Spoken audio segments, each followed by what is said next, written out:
Hello, Apple Advanced Microeconomics students. So this is our final week, week 8. So I want to say I've enjoyed working with you, all of you, this summer. We wrap up this week, so make sure to get everything completed before Sunday at midnight, because after that the course will close, and I'll be posting grades probably by Tuesday if we get everything graded in time. So this week, in your final week, you're going to have your last Pearson homework assignment, chapters 5 and 6. You have your readings. You're going to have the exam that will be open Thursday. So make sure to set aside enough time that you can sit down without distraction and get the exam completed. And then, of course, for the final week, you have your forum discussion. So jump in early, try to get that done early so you can focus on the exam. So this week, with the two chapters, we deal with the public sector and how we finance that. So recently in the news, I just saw today that the Democrats and Republicans could not get to an agreement on a potential stimulus package during the COVID-19 period. So Trump did take some executive action to extend some, I believe, some unemployment benefits and some spending, but that's still up for debate because only Congress can control that spending. That's relevant to what we're talking about this week. So in terms of government, chapter 5, they start off with the kind of definitions of what we define as market failures. Market failures that any given market, it could be steel, it could be public education, it could be in case of inoculations that doesn't achieve its desired best result for society. And sometimes there are what we call externalities. An externality is something like it impacts a third party or byproduct. For example, the production of steel is very toxic. It may produce pollution. There's a lot of examples with pollution out there, whether it's air, water, land.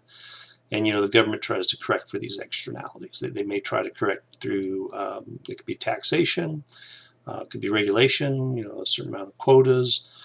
And then in trying to improve for positive ones, they can also input regulation and subsidies. So what you're going to kind of see is some shift of either demand or supply curves to get to that optimal level of output in society.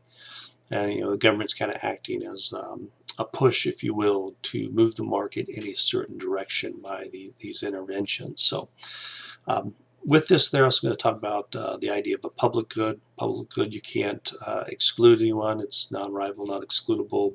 Good examples be public parks, police force, would say even if you don't pay taxes, you still get the benefit of these goods. National defense would be another one. So, but there comes into play the free rider problem. And the idea is that if we try to do this on our own, if you will, everybody neighborhood had their own police force, eventually nobody would end up paying for it. They'd kind of ride on the coattails of others, and then it would kind of fall apart. So it's better to have these things in order to provide these types of services. They're better as public goods. So, all right. So some other things to kind of wrap up with this chapter 5. Talk about the potential for political aspects, the redistribution of income. There are transfer payments. Transfer payments are probably the best because you're not having to do anything to receive the money. It doesn't add anything to GDP. But there could be examples of Social Security payments, disability payments from the federal government. In-kind types of payments would be more examples of food stamps, but they're all a way to help alleviate poverty or help improve the incomes of individuals. There are programs such as Medicare, Medicaid, and even public education. Public education is one that's kind of been interesting because for you all as college students, both from the state and the federal level, has really declined. It's really been a push towards more you taking out student loans, and I don't really see that changing at any point in the future. It's one of the reasons that higher education has become so expensive because of less of the public intervention. There's obviously the public side from the federal level, like Pell Grants. Some may receive state level. There can be a need-based aid. But interesting enough, a lot of colleges today are doing what they call merit-based aid. It's based more on academics, where you have a certain price, and they will give you a scholarship and reduce that. So, but needless to say, the government still is involved in funding some of either college or high school or grade school. So there's federal, and then you both have it at the state level. So in Chapter 6, to wrap that up, questions about paying for the public sector. The textbook talks about a budget constraint. Obviously, in a given year, the government collects taxes. We'll focus just on the federal, but this applies to state too. So, the certain types of taxes that they collect, whether they be income taxes, different types of taxes. We can have like progressive, which is the way that our system is in the United States for a federal income tax. There can be regressive taxes, for example, like a tax on food.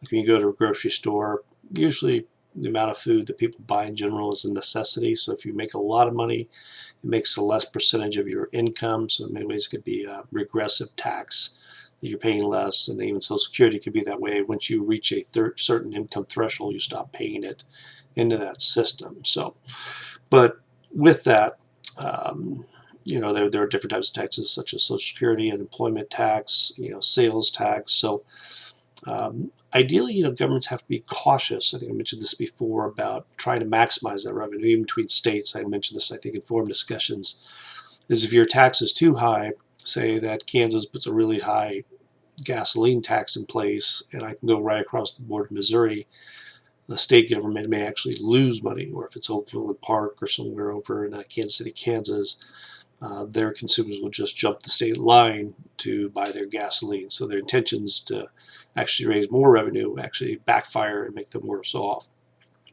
I want you to look at page 135 in particular, because these are good examples of showing you if the excise tax or a type of tax that's implemented in the market, you actually see the curve shift up by the amount of the tax, and that's really what I wanted to point out. So with a benefit of an excise tax at least is that the government does collect the revenue, whatever the amount of the tax is times the units sold, but typically you will see that there are less of the product or service sold in that market.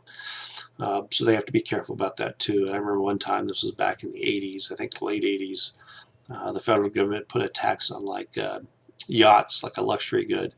And I grew up in Lancaster, Pennsylvania, and what the wealthy did was they just bought other products. So it really damaged and hurt American yacht manufacturers. So you can't put too high tax in the market because the demand for that product could really slip.